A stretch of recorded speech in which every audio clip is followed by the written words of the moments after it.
Hi welcome back to yet another episode of my YouTube vlogs. അങ്ങനെ കുറേ നാളുകൾക്ക് ശേഷം ഞങ്ങൾ കസിൻസ് എല്ലാവരും കൂടി അമ്പലത്തിലേക്ക് പോകാമെന്ന് തീരുമാനിച്ചു. പക്ഷെ കസിൻസ് എല്ലാവരും എന്ന് പറയുമ്പോൾ എല്ലാവർക്കും വരാൻ പറ്റിയില്ല. അതാണ് മെയിൻ. അതങ്ങനെയാണല്ലോ, പ്ലാൻ ചെയ്യുമ്പോൾ എല്ലാവരും ഉണ്ടാവും, പിന്നെ ആരും ഉണ്ടാവില്ല. അപ്പോൾ അതേപോലത്തെ ഒരു അമ്പലത്തിലേക്ക് പോക്കാണിത്. അനിയൻ്റെ ഓട്ടോയിലായിരുന്നു ഇന്നത്തെ അമ്പലത്തിലേക്ക് പോക്ക് മുഴുവനും. സോ അതുകൊണ്ട് തന്നെ നമ്മളെല്ലാവരും ഇരുന്ന് കുറേ വർത്താനം പറഞ്ഞ് അതൊക്കെ ഭയങ്കരമായിരുന്നു. കുറേ കാലങ്ങൾക്ക് ശേഷം ഇപ്പോൾ ഒന്ന് ഗെറ്റ് ടുഗദർ ചെയ്ത പോലത്തെ ഒരു ഫീലായിരുന്നു. വടക്കേ മലബാറിലെ ഫേമസ് ആയ അണ്ടലൂർ കാവ്. സോ ഇതെനിക്ക് വളരെ പരിചിതമാണ്, കാരണം എൻ്റെ അമ്മേൻ്റെ നാട് ഇവിടെയാണ്. അപ്പോൾ അണ്ടലൂർ കാവ് വഴിയാണ് നമ്മളിന്ന് അമ്പലത്തിലേക്ക് പോകുന്നത്. അപ്പം അമ്പലം ഏതാണെന്നെല്ലാം പിന്നെ വഴി കാണിച്ചു തരാം. ഈ അമ്പലത്തിലേക്ക് പോയിട്ട് ഇപ്പം കുറച്ചായി. എൻ്റെ ഹസ്ബൻഡ് നാട്ടിലുണ്ടായ സമയത്തായിരുന്നു ലാസ്റ്റ് ടൈം ഞാൻ പോയത്. സോ ആ ഒരു ഓർമ്മയൊക്കെ വെച്ചിട്ടാണ് ഞാൻ വഴി പറഞ്ഞു കൊടുക്കാമെന്ന് ഇവരോട് പറഞ്ഞത്.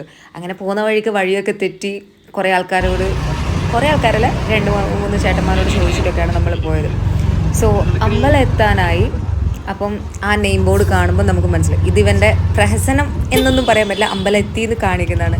അത് നെയിം ബോർഡിൽ കാണുന്ന പോലെ പെരളശ്ശേരി ക്ഷേത്രം. പെരളശ്ശേരി ക്ഷേത്രമല്ല, ഞാനൊക്കെ പണ്ടേ വരെ പെരളശ്ശേരി ക്ഷേത്രം എന്നാണ്.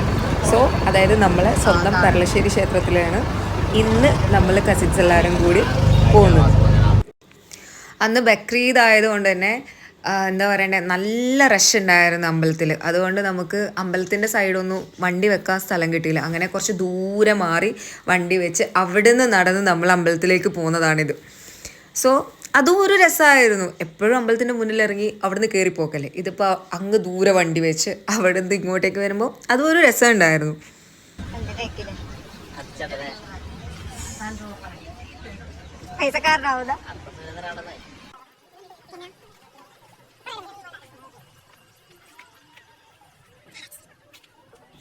ഇതാണ് പെരളശ്ശേരിയിൽ ഫേമസ് ആയ എന്താ പറയണ്ടേ കുളം. ഈ കുളത്തിൽ വരാൻ വേണ്ടി മാത്രമായിട്ട് ഞാനൊക്കെ ചെറുതിൽ അമ്പലത്തിലേക്ക് വരുമായിരുന്നു. ഈ കുളം വന്നിട്ട് ഭയങ്കര ഫേമസ് ആണ്. മറ്റേ എന്താ പറയണ്ടേ, ജയറാമിൻ്റെ പത്മപ്രിയൻ്റെ ഒരു മൂവിയിൽ ഫുള്ളായിട്ട് ഒരു സോങ്ങിൽ ഇതുണ്ടായിരുന്നു.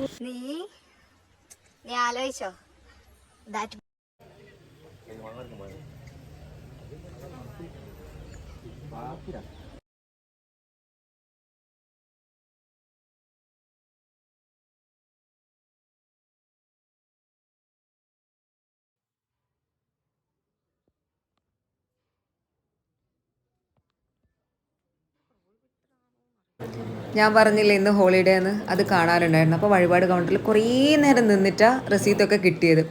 ഇത് ഇവിടുത്തെ ഫേമസ് ആയിട്ടുള്ള ഒരു വഴിപാടാണ് മുട്ട കൊടുക്കൽ. ഇതിനെപ്പറ്റി കാര്യമായിട്ടൊന്നും എനിക്കറിയില്ല. ചെറുതു മുതലേ ഞാൻ അമ്മേൻ്റെ കൂടെ ഇവിടെ വരും. അപ്പം ഞാനും എന്താ പറയണ, അമ്മ എനിക്കിത് പറഞ്ഞത് ഞാനും ചെയ്യും. അതേപോലെ ഞാൻ എൻ്റെ അനിയന്മാരെയും കൊണ്ടുവന്നു ഇത് ചെയ്യിപ്പിച്ചു. അത്രയേ ഉള്ളൂ. അല്ലാണ്ട് ഇതിനെപ്പറ്റി കൂടുതൽ പറയാനൊന്നും എനിക്കറിയില്ല. ഞാൻ എൻ്റെ ചെറുപ്പകാലം മുതലേ ഈ അമ്പലത്തിൽ വരാൻ തുടങ്ങിയ കാലം മുതൽ ഞാൻ കാണുന്നൊരു കാര്യമാണ് ഈ ഇലൻ്റെ മേലെ കല്ല് വെച്ച് ഇവിടെയുള്ള ആൾക്കാർ, ക്ഷേത്രത്തിൽ വരുന്ന ആൾക്കാർ 3 വട്ടം വലം വെച്ചിട്ട് ആഗ്രഹം മനസ്സിൽ വിചാരിച്ചിട്ട് ഈ കല്ലിവിടെ വെക്കും. കാരണം അങ്ങനെ വെച്ച് കഴിഞ്ഞാൽ അവരാഗ്രഹിക്കുന്ന എന്താണോ മനസ്സിൽ ആഗ്രഹിക്കുന്ന ആ കാര്യങ്ങൾ നടക്കുന്നൊക്കെ പറഞ്ഞു കേട്ടിട്ടുണ്ട്. ഇത് മിത്താണോ ഉള്ളതാണോ ഒന്നും എനിക്കറിയില്ല. ഞാനിതുവരെ ചെയ്തിട്ടില്ല, എനിക്കറിയില്ല. ചിലപ്പോൾ ഉള്ളതായിരിക്കാം, നടന്നവരും ഉണ്ടായിരിക്കാം. ബട്ട് അതൊക്കെ കാണാനൊരു രസമാണ്. അന്ന് നമ്മൾ പോയ അന്നും അങ്ങനെ ചെയ്യുന്നവരൊക്കെ ഉണ്ടായിരുന്നു കേട്ടോ. പെരളശ്ശേരി എന്ന് കേട്ടാലേ ആദ്യം മനസ്സിലോട് ഇവിടുത്തെ നിവേദ്യം, അതായത് ഇവിടുന്ന് കിട്ടുന്ന പായസം, ആ കുളം. അപ്പോൾ പായസത്തിന് വേണ്ടിയുള്ള വെയിറ്റിംഗ് ആണിത്. ഇപ്പം ഞങ്ങളെല്ലാവരും നടന്നു പോകുന്നത് അവിടെ ഒരു ശ്രീകൃഷ്ണ അമ്പലമുണ്ട്. അതായത് പെരളശ്ശേരി അമ്പലത്തിൻ്റെ താഴെ ഒരു ശ്രീകൃഷ്ണ അമ്പലമുണ്ട്. ഈ പെരളശ്ശേരി അമ്പലത്തിൽ വന്നാൽ എല്ലാവരും അവിടെ പോകണം എന്നാണ് ഒരു ഐതിഹ്യം. അതുകൊണ്ട് നമ്മളും പോകുന്നതല്ല, അവിടെ ഒരു പാൽപ്പായസം കിട്ടും. അത് മൈൻഡിൽ വെച്ചിട്ടാണ് ഞാൻ പോകുന്നത്. എൻ്റെ ചെറുപ്പത്തിൽ എപ്പോഴും ഇവിടെ വന്നു കഴിഞ്ഞാൽ ഞാൻ ആ പായസം കഴിക്കും. ആ ഒരു ഓർമ്മയിലാണ് ഞാൻ അവിടെ പോകുന്നത്. സോ ഞാൻ 3G ആയി ഗൈസ്. അവിടെ പായസം ഇപ്പോഴും ഇല്ല. ശരിക്കും പറയണേ, എന്താ പറയണ്ടേ, ലിറ്ററലി ഞാൻ അവിടെ നിന്ന് ചിരിക്കുമായിരുന്നു. കാരണം എനിക്ക് മനസ്സിലാവുന്നില്ല ഇവർക്ക് എപ്പോൾ ഈ ഒരു ഹോബി തുടങ്ങിയത്. കാരണം ചെറുതിൽ വീട്ടിൽ ആര് ലോട്ടറി എടുത്താലും എന്താ അവരെ കളിയാക്കുക, എന്തിനാ ഇത് എടുക്കുന്നത്, അങ്ങനെ പറയുന്ന ആൾക്കാരായിരുന്നു. അതായത് ഇവർക്ക് തീരെ ഇഷ്ടമല്ല ലോട്ടറി എടുക്കുക, അങ്ങനത്തെ ഒന്നും ഇവർക്ക് ഇഷ്ടമേ അല്ലായിരുന്നു. ബട്ട് ഇവർ വലുതായപ്പോൾ ഇവർ 3 ആളും അവിടെ ഷെയർ ഇട്ട് ലോട്ടറി എടുത്തിട്ടാണ് പോയത്. അവരെ ലോട്ടറി എടുപ്പും കഴിഞ്ഞ് ഞങ്ങൾ കുറച്ച് സ്ഥലമൊക്കെ കറങ്ങി എന്താ പറയുക, ഫുഡൊക്കെ കഴിച്ച് നല്ല ചില്ലായി എല്ലാവരും വീട്ടിലേക്ക്